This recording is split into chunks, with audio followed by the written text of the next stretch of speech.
What's up? What's up? It's your girl Angelica Marie, and we're back with another episode of Ain't No Filter. And y'all, we in the house. We got somebody very special. It's Milwaukee to Atlanta up in this thing. You know what I'm saying? Go ahead and introduce yourself. Ride up. Yes. So I'm Steph Crosley. Thank you for having me. I really hate introducing myself or talking about myself, let me say that, because I never know what to share, but I am an author of 2 self-development books. Come on. An event host, a program manager at a nonprofit that we empower teens to be financially responsible, so that's a big plus for me, and I'm the owner of Real Talk LLC and the Priority Movement. There's so many things. First of all, I can't lie, you real bossed up and you're really inspiring. So I just gotta say that. Like, Thank you know you. what I'm saying? I gotta say that because Thank you. for me, I met you at Clark Atlanta University. Shout out to my HBCU. Through basically somebody who I consider a sister, Niamani Beckley. She had an event. Yeah, shout out to Niamani. Yes, she had an event. She brought you, and I remember. I cried after the event, probably cried a little bit during, because you had us do this thing where we had brown paper bags and you had us take like a Polaroid picture and then everybody had to write like something good about each other. I still got it. And then everyone actually had to come. I actually had everyone come without any makeup, no filter. It was an unfiltered event. So yeah, so the Polaroids, you had some people like, wait, I had to take a picture without my makeup on. It's like, yeah, take it. And that was like uncomfortable for a lot of people, but that was the purpose of it all. Yeah, you have your picture. Yes, that was like 3 years ago, y'all. For the people who are watching, y'all can see me holding up my picture. For the people who are listening, y'all, I still got my Polaroid picture. My hair done grew a little bit from then, y'all. But I still got it. Somebody told me you are beautiful, you are strong, you are powerful, and I was like, because I was sad during that time. It was senior year. It was probably because I was graduating without a job, but I'm starting to get used to graduating without a job at this point. But I remember also getting your book, and for those who are viewing, you can see that I'm holding up with love. And I just really have the question, like, everybody should get the book. Yes. But reading through the book, I had to stop. I couldn't make it. Like, I had to stop. For me, it was so vulnerable and it was so transparent. And with the book, like you said, it's a self-development book. You asked for us to partake and share our emotions. I couldn't. I stopped like on page 37. I said I was going to revisit the book, but I just couldn't. Like, I could read about you, but it was the part where you were asking our feelings towards our mothers, our feelings towards our father, and I was just like, Yes, and that's so important, and I think, like, just to give your viewers just an idea of the book, it's founded on the idea that there's only 2 people in this world that's obligated to love us, and that's our parents. But what happens if that love is tainted or non-existent? How has that shaped our perspective, our ability to love or to receive love? And I think we all have, because you're not the first person to say, like, I had to put the book down, because you have to be ready to confront those emotions that we may have pushed to the the back of our minds. And a lot of times we're dealing with stuff that we've experienced at 3, 5, 7, 10 years old that we didn't even think still affected us. So I do think that it is a self-development is a difficult process, but it is a needed process too. So yes. For me, how did you get yourself to be that vulnerable and transparent? Because you were speaking on your family. I mean, maybe like your close and personal friends know you, but you was giving it to the whole world. Like, how did you get to that place where you were able to be that transparent and vulnerable? It was kind of one of those things where I just did it, and just the backstory, because I did have a platform or somewhat of a platform in Milwaukee, or on social media, and people used to always say, like, I come to you to get positivity, or when I'm down, I view your page, and this, that, and the other. And before I wrote this book, I was in a dark place. And for me, I'm like, dang, like I'm a huge person where I want to make my time on earth memorable. Yes. I want to create my legacy. I want to live in my purpose. However, when I was in that dark place, I was super, like, down and out. And I had to ask myself, because I was there for like 3 months, and I had to ask myself, like, Stephanie, how did you get here? How did you contribute to where you? It's so easy for us to point fingers at other people and say, well, this person did this and this person did that, but how did you get here? I just start self-reflecting myself, like, okay, well, and it's a process. It didn't happen overnight. It's really a process. And then I looked to the people who were looking for me for positivity, and I couldn't give it to them. So I'm like, but a thought went out. It said, if all these people can see something positive in me, and I have all this, or I've been through all of these other things, what if I just sacrifice myself, my vulnerability, I put it out there as a means to empower others, because I do feel like that's my purpose. So that was a risk that, I was okay with taking. But again, it didn't happen overnight. I had to get myself to that process. So even in the writing stage, it was all therapeutic for me. So I'm writing. I'm like, oh yeah, I'm feeling empowered at this point. Yeah. So when it was time to release the book, because you're writing, I'm like, oh, do I want to share this? Okay. Let me delete some of this. But then it's like, no. Use it as strength. Use it as, because you've overcame it. Yeah. You've overcome it. Like you're not living in this space anymore. You've overcome it. So use it as a means to empower and to teach others, so that, they can be their best selves. I'm always thinking about other people. So that's really what it was about. For you, like, I know that you said it was therapeutic for you. Did you try traditional therapy? Have you ever tried traditional therapy, or? I did. And I am an advocate for therapy. Mental health in the Black community specifically. Period. I did try it at first, but I don't think I was in the right space I tried it before I started writing. Again, I went because I thought it was like the thing to do. Like, okay, people said go try it out. And mentally, I just wasn't there to be vulnerable with that person. So I did, again, take time for myself, and writing was the tool for me, and that's what helped me get over it. But I have so many mental health therapist friends who, I can go to, or who I am an advocate for. So I definitely will push that to people who don't know what their outlet is, or who don't have an outlet. No, I definitely agree, because I feel like for me, in regards to therapy, when I was younger, sports was therapeutic for me. Yeah. So as long as I could play a sport, I was good. Mm-hmm. Then I stopped playing sports, and then I was like, okay, what is my next outlet? Mm-hmm. And then as you get older, there's certain things that happen. Because I know for me, when I first started like the therapy journey, I had my intake person. Yeah. And I was like, yeah, I'm not coming back, bro. And I barely want to talk to you right now, just because of the situation and what it was.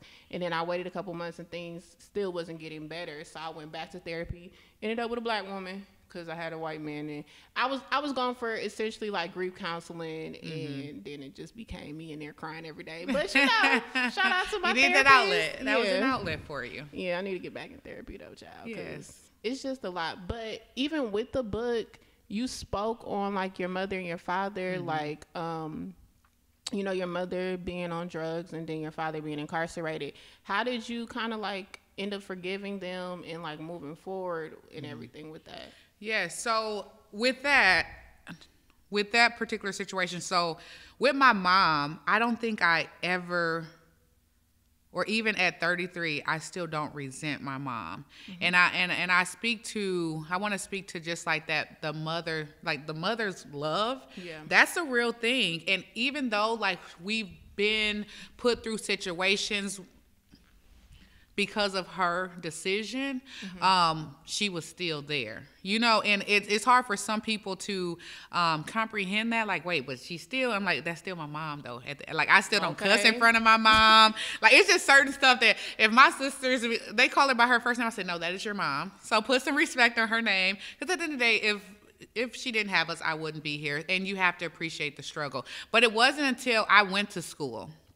And I studied social work, and just learning the different, like addiction and what it is, and how it's borderline, like it's borderline a disease, and sometimes once you get stuck into it, it's kind of hard to get out of it. So really just having that, one, the experience, but then the educational background, and then like for her to still say like I love you and try to piece that together.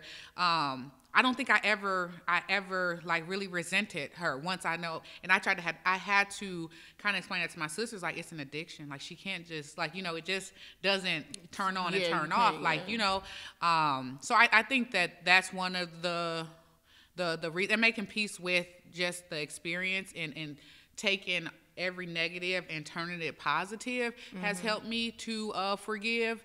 Because who's to say I would be this strong, independent Black woman had I not experienced that? We don't really know, because I didn't have that chance to not experience it. And with my father, that was a different, I think that was a different scenario, because he was never there. Like, he was incarcerated when my mom was pregnant, and he didn't come out of jail until I was about 14. So for me, as a 14-year-old, I never had a father figure or anyone to call my dad. So when he got out and he came full-fledged, like, Dad, no, wait, let's baby steps into that. I'm getting to know you. Yeah, like as a 14-year-old at that time too, I was super insecure. Like I was super insecure. I was super angry. You mentioned playing sports. I was a whole basketball player, so that was my outlet for a huge bulk of my time. And, I don't think me and him ever really like got to a place where it was, we tried, but then I am an advocate for protecting your energy. Ooh, and shock. That does not, and that does relate to relatives, friendships, relationships. Like you have to, just because someone is a cousin, a brother, a sister, an aunt, like people can still have energy that doesn't align with yours. And I just had to be transparent and open with that. Like I forgive you. Because again, the self-reflection, writing the book was super therapeutic. I do forgive you. I do. And I love you. But some people you love from a distance. Amen. And that's totally okay. Amen. So. Like you said, like the whole relative, the family, the friend stuff, I had to learn that, because it's like you want to hold on to stuff, and when people are blood relatives, you just want to be like, blood is thicker than water. We've known each other for this. No, your energy is important, and it because it affects so many different aspects of our lives. Like just think of any situation you've been in, and you've been into it with someone. How did that affect your mental health? How did that affect your ability to do a job? How did that affect your ability to communicate? So you have to be mindful as to like what type of energy people are bringing in, because it will affect everything else you have going on. So that's something we can control, and I'm big on control what you can control. Shoot, that's how I feel, because I just feel like for me, these last couple of years, I went through like a really great depression, and now that I don't deal with certain people, I feel like I'm in a better space. Like my energy is good. Like I feel like I've always been a person who's been positive, but I feel like it's been like a fake positivity. But now I know that like I'm really positive. I'm actually really happy. Like I'm still a little struggling creative, but y'all can go ahead and figure out how y'all can donate to Ain't No Filter. But it's like you just end up in a better space and everything with that. So in regards to the priority movement, I know that you said that you were kind of going through some things, and that's kind of what helped launch priority for you. So can you explain more so like the brand and everything and how y'all be sold out every time I get on the website? No, that is the true blessing, because priority really just fell in my lap. Like a year and a half ago, you guys asked me, would you have a clothing brand? No, I'm not into it. It's not. But then what happened was, birthdays are a big deal for me. Last year I love birthdays. Probably have about 5 parties a year. Just like it's about me. Okay, you sound okay. They are a big deal for me. I don't celebrate other holidays, but my birthday, that's a holiday. I'm taking off work. I need to get paid for it. No, but seriously. So last year, entering year 32, I just was drained. Mind you, everything else was picking up. I was, doing a lot of event hosting. I was showing up for other people. I just couldn't say no, and that's like a part, like I want to be there for everyone. But reality is you can't be there for everyone, especially because you'll lose yourself in the process. So getting close to my birthday, literally probably in August, my birthday is in September, or late July. I'm like, I'm drained. I don't want to do anything for my birthday. And that's a big deal. Because, you know, years prior, like, it's like 2 or 3 birthdays, Steph Crosley is having this big, like, that's a big deal. And I didn't have this energy, and I didn't want to do anything. And then I had to self-reflect, because I am really big on self-reflection. Like, why are you feeling this way? Yeah. What's contributing to? And, you know, I started blogging, and, you know, the reoccurring theme there was my inability to say no. Because I'm always saying yes. I'm agreeing to things, to be a part of things, and it just doesn't work out that way. So what happened was I'm blogging, and I said I didn't put myself as a priority. So I was like, oh, that's going to be the title of the blog. And for my 32nd birthday, I'm going to sell 32 sweatshirts that says priority, and 32 is going to be my selfish year, where I'm going to put myself first.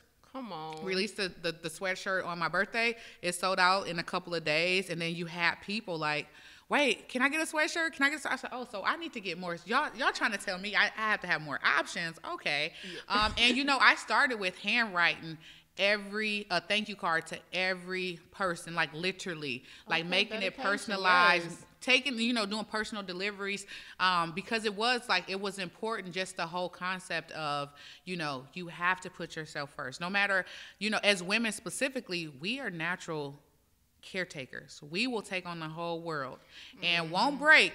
We'll be tired, but we still won't complain, you know, and that's one of our problems. We have to be able to say, not today. You know, so what that told me, what that showed me, because, you know, priority, it is such a simple, and when I asked the person who created this logo for me, I said a minimalist. I want it as simple as possible. I just, like, the purpose of this is to say, I am a priority, you know, and that's it. And so, like, so it wasn't the design or anything that really stood out to people. For me, it let me know that so many other people are experiencing this drained energy. Yeah. So many of us aren't putting ourselves first, and that is becoming an issue. When you don't take care of yourself, your family struggles. I agree. And it's like the word priority is so strong that, like you said, it didn't have to be some extravagant logo. The word is strong, and like you said, because I feel like I struggle with that too. Somebody asks me for something and I'm capable of doing it, I'll be like, I got you. Yep, I'm going to figure it out. Yeah. Make it work. Oh, let me ask somebody for you. Mm-hmm. And then you realize, like, dang, I didn't put all my stuff on the back burner. And then just seeing, like, the women in my life, how they've always been, like, do for everybody else. Everybody's health. Mm-hmm. Everybody else is a priority before them. And I'm looking like, y'all in y'all 50s and y'all 60s, and y'all just feel tired right now. And then you just existing in life. You're not living. Yeah, and I'm just like, existing to care for other people. And that's not a life worth living. So you have to. And one thing that I always push is that you're only as good for other people as you are for yourself. Okay. That's the so one.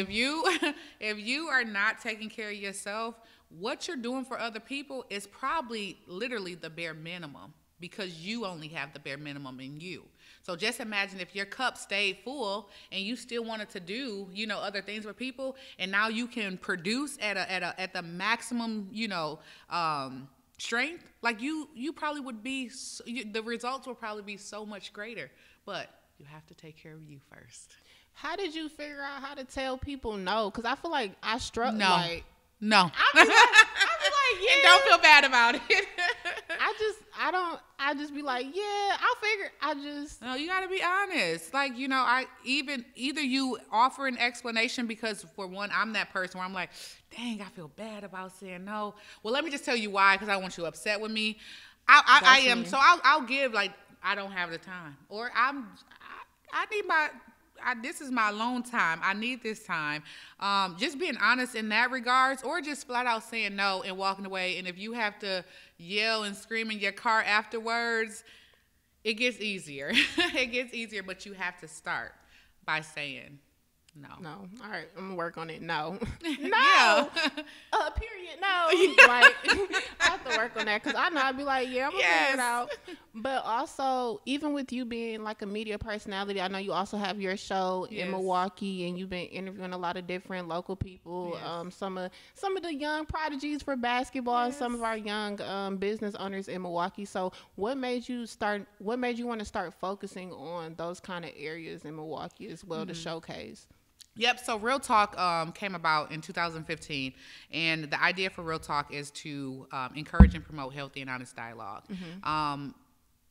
And I think that, you know, for me, a lot of us are misunderstood, and that's why there's a lot of problems.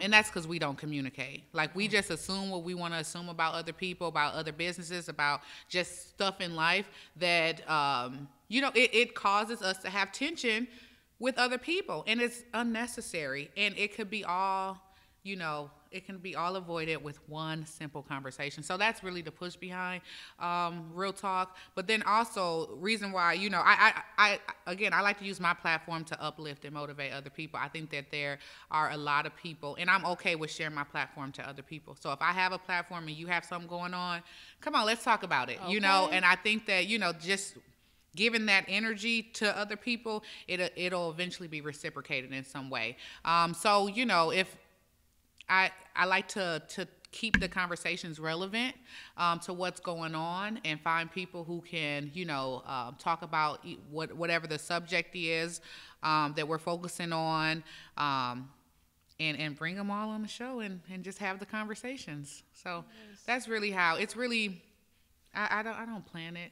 It's just like, oh, this is interesting. Let's talk about this. Let's bring this person on, and then we just go from there. I love it, because I was watching different episodes, and I was like, I love it, because you see it so much. Well, let me not say you see it so much. I feel like I've seen it so much with a lot of the people that I'm still cool with from back home, that they complain a lot about Milwaukee don't support, da da da da da. And I'm just like, everybody not gonna like you. Yeah, no, they not. That's life. But I feel like you see certain stuff, and I feel like the support is there. Sometimes people just don't know what you're doing. Like, how do you feel in regards to, like, the support in Milwaukee? Yeah, I think that for so long, Milwaukee has been a crab in the bucket mentality city. Like, you see someone else climbing to the top, let me try to fight you out. And then so we're all pulling each other down, when in all actuality, let tip over the bucket so we all can all exit out of the bucket, right? Yeah. I think that Milwaukee has grown. Amen. Because I was looking like, I miss y'all. Yes, it has grown a whole lot. I think it is, and I think a part of that is you have so many people who are entering business or being entrepreneurs. So now they need the support.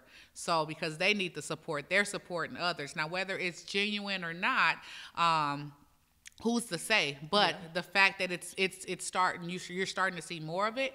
It is important. I do think we have a lot to work on, and I'll continue to say that. And that's something that I'm okay with working, assisting in.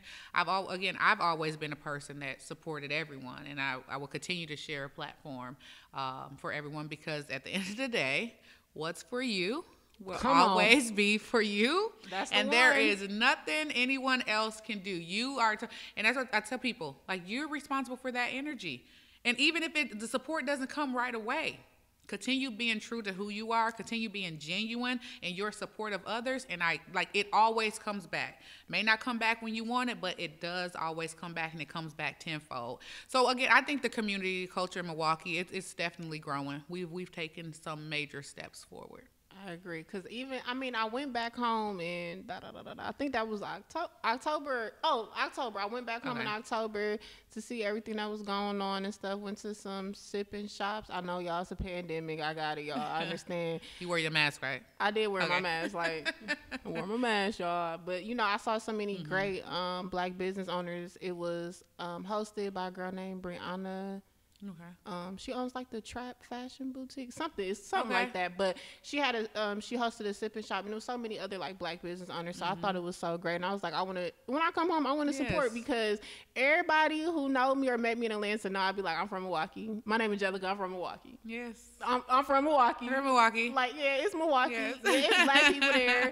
No, it's not tumbleweed. Yes, here goes a song, and it's from Milwaukee. Yeah. But, so it's just good to see that, hearing that you feel like it's growing, people are getting more support. And then I think people forget a lot of times, like, when you start, folks don't be always supporting. When I be posting stuff on Facebook, I be like, dang, I ain't getting no like, y'all. Let me post a picture of myself. Oh, now y'all like that. Okay. Yeah. But it's just like certain things happen. People don't see it. You can't just base it off of social media because of the algorithms. Yeah. Like, now, if you texting folk and you having conversations with people and they still not showing any love or support or saying congrats, then okay, I can see you having that kind of animosity towards people or feeling a certain way. But and see, that's the thing. Like, I wouldn't even have animosity. Just you have to learn how to deal with people from a distance. That's true. Support will make or break relationships. And I've always said, with support,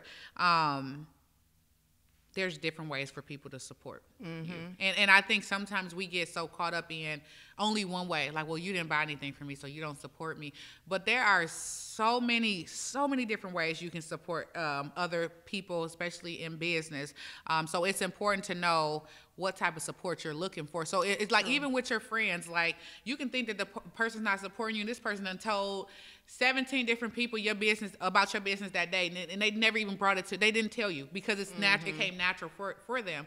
And you may be feeling some type of way, and you have to I guess you have to know what you're looking for as it relates to support, and then communicate that to your friends and family. Some people are like, well, they know I got a business. They saw the flyer. They could have reposted it. And it's like, you don't know what other people are going through. So I try not to be as like super particular or specific when it comes to that, because again, I do know that, and I know specifically the Priority brand didn't just build itself and get to where it was because of me. It definitely was support, and I want to give everybody word of mouth.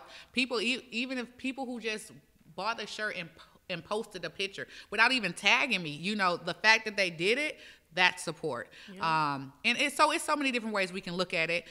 So just always be transparent in what you're asking others to do, and then make sure you're supporting other people too. That's true, because you hit the mark on like how support is different. Because it was like my aunt was telling me about my uncle, God rest his soul, but like he used to be at work showing our films, like Kiana's behind the camera for those who don't know, but shout out to Kiana. Yeah, so we've done a lot of short films together and stuff. So my uncle used to be showing his co-workers all of our film stuff. Like, he never told me that he was doing it, right, but that's how he was showing his support. Like, even though he supported different ways, but like you said, you never know who is speaking on your name in positivity. So like, don't be so rough on what you think is not happening, because you really don't know what's happening. Now, this ain't no filter, so we be nosy and we be in people's business. Now, I watch the videos and I just need to know, where is the dating show? Because your friends, like, I was looking like, okay, so you know what? I'm gonna need my friends to get in the room and they need to talk about me. So it was called, Courting the Queen. Courting the Queen, right? And y'all, I gotta tell y'all, so Courting the Queen, she had her friends in the room and they was, speaking highly of what you wanted in a man. I'm like, shoot, I need to put this on my list too. Like, I need you to be strong. I need you to be able to be okay that I got stuff going on. So I'm waiting on the episodes. You supposed to set up. Well, tell them a little bit more about it, because I'm just like, no, put me on the show. That is that's so funny. And one of my best friends, she's like, you're the only person who can get people in here to talk about you and your dating life. I'm like, okay, whatever. But all my friends are literally like in relationships or married, and it's just me. So you sound like me. I'm the single friend. No matter the year, no matter the day. Yeah, and it's somehow I'm the single friend. It is, right? So we came up with the idea, and they're like, you should really do a dating show, because there are so many people who have extended an invitation, want to take me on a date, and I was in a space where I'm like, I don't got the time or the energy. No, I'd rather focus on my brand. Or you would try to talk to someone, and then it just end up being a waste of time. Kissing too many toads, but so end up being, I'm like, okay, I'm open to it. Like, if we let's figure out a plan, let's do it. So the idea was, I have 5 of my best friends who come on. Shout out to my best friends, because I really have 8 best friends, and that's like uncommon nowadays. But I'm like, those are like my best friends. But I have 5 best friends, and they come in and they talk, just to give a very honest perspective on why they think I'm still single.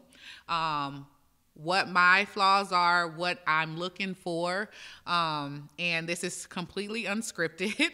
Yeah, they was telling your business. I was like, okay, friends. Yes. And I thought it was great that you still, child, I think it may be because people are still young-minded, but I thought it was beautiful that you still have close relationships with your male friends yeah. as well as your female friends, because people swear down men and women can't be friends. But anyway, girl, tell us. Oh yes, and that is a conversation worth having. So we can dive into that too.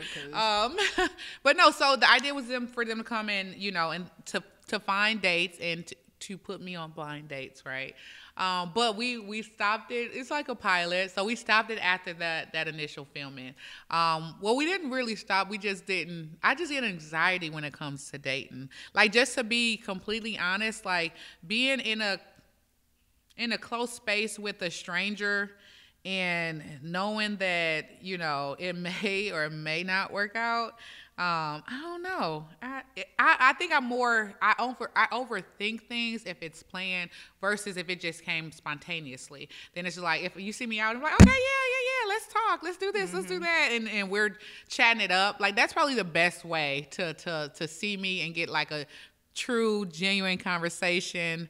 You see me out, just start talking to me and I'll talk back. That's how I feel. I'm sorry, social media, like, I don't think I'm catfish or nothing, but it's just like, I don't want you in my DMs, because, you know, maybe on that angle I was a little posed, a little different. Like, I'm tall, please don't be short in my DMs. I'm sorry. Yeah. I want you a little taller than me.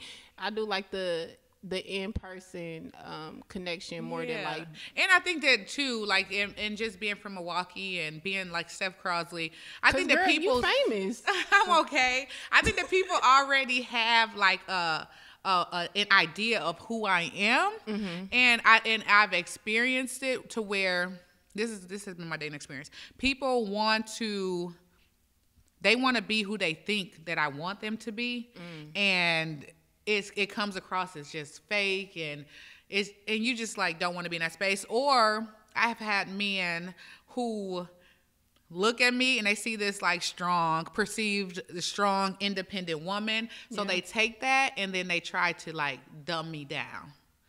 So they need to be like these strong men. They need to feel needed by a strong woman. So instead of just being like, okay, we're team players, we're equal, they're like, nope, let me tell you how you're not as good as you think you are. But you still need, like, it's been like situations like that. So I haven't had the space where it's just like, okay, we kicking it. Let's just do it. But I am open to actually filming Courting the Queen. We just have to come back with a game plan, and I have to mentally be checked in. We could talk after this. We can figure it out. Yes. I can't help with the dating part, but maybe the production part. You know what I'm saying? We could, you know. Yes, ain't no filter. Because at this point, the dating part, we're gonna have to find me a man too, child. Yes, we go on a double date. Stop playing. Okay.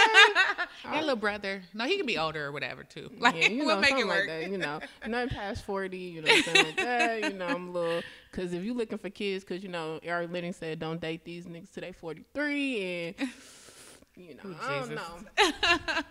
So definitely want to see that in the future. Yes. Also, like, we were talking about friendship with men. So did you have like struggles with that, or no? And I think that on the outside looking in, people can think that, you know, women and men can't be friends because of their either own personal experience, or because in the past, or there have been experiences where men and women cross those lines.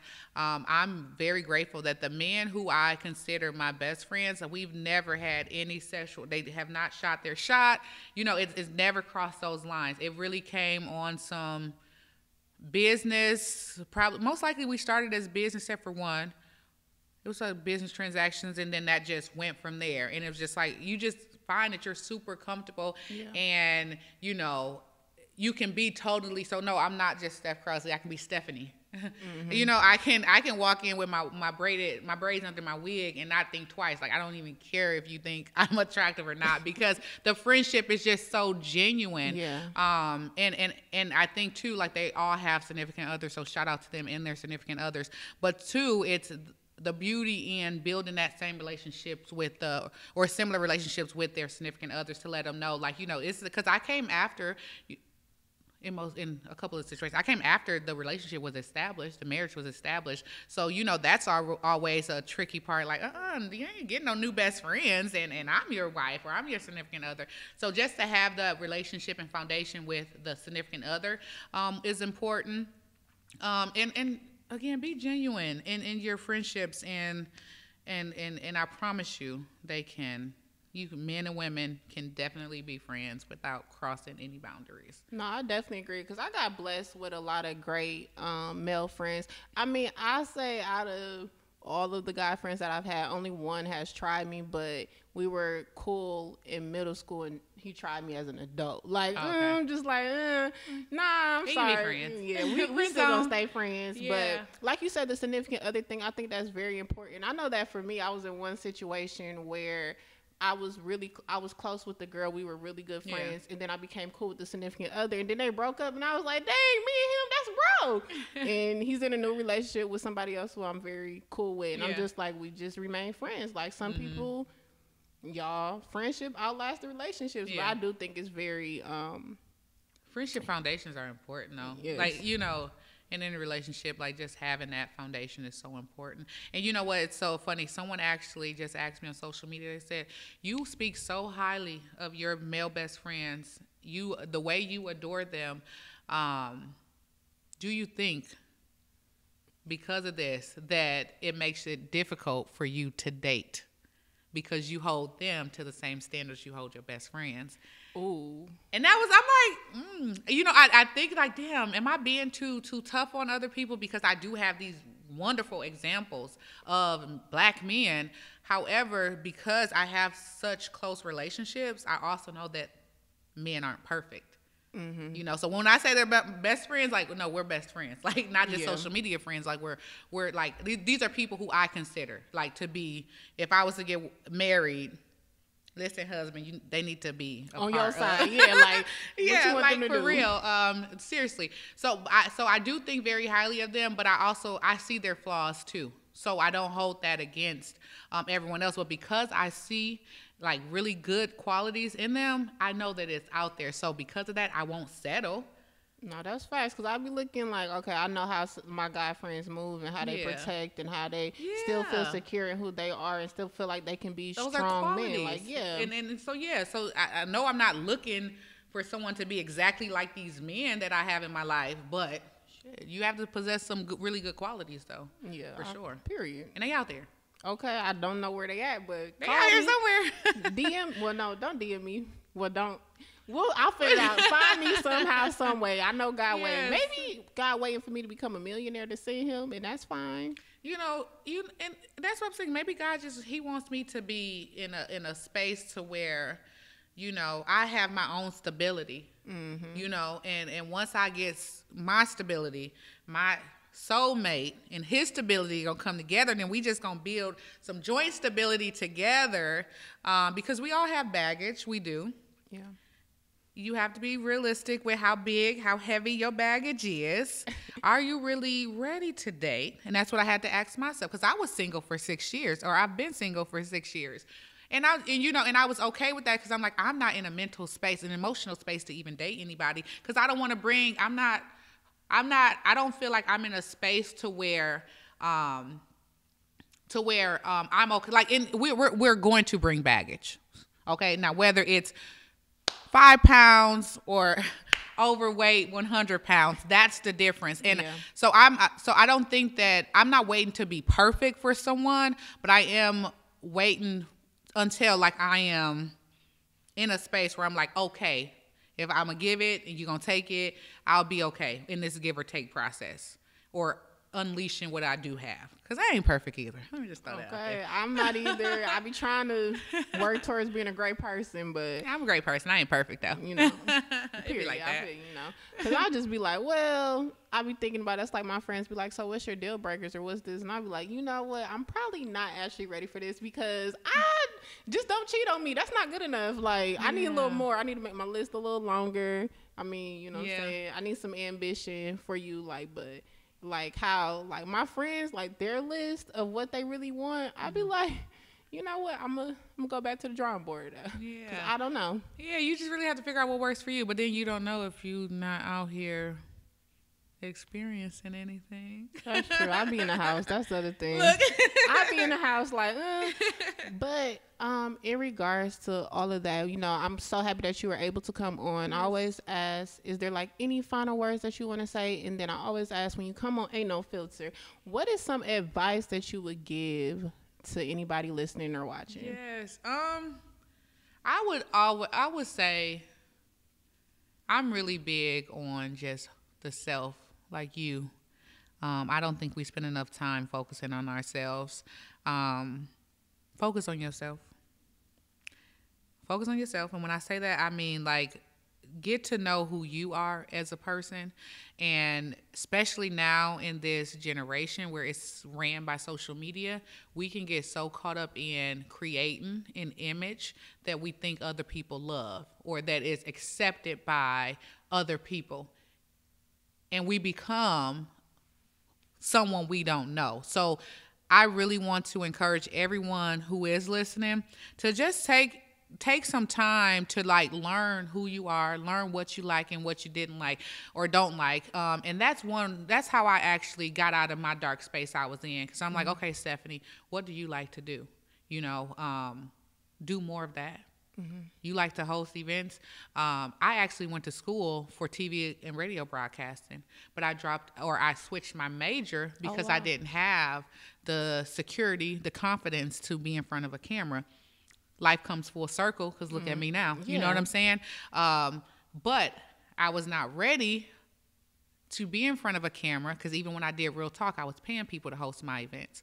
I was not ready to be in front of people or to have these conversations because I wasn't okay with myself. I didn't love myself. So I really, when I say encourage people to take time to really learn who you are outside of everybody else's perspective of you, learn who you are, learn what you like, learn what triggers you, what hurts you, what angers you, so that helps you to be your best self.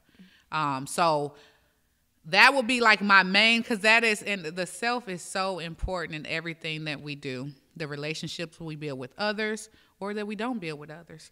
The jobs that we settle for or the jobs that we go after, you know? So you have to know what you want out of life, and you have to know where you're at right now, and like completely being honest where you're at, where you want, like how I live my life is what I'm doing right now, one, is it being productive to society? Is it being productive to my legacy? Am I doing something that I'll be okay with people bringing up in a memory when I'm gone? That's facts. Okay? So, challenge yourself in those ways. Like, what am I doing with my life? Am I doing something? Am I contributing in the way that I want to?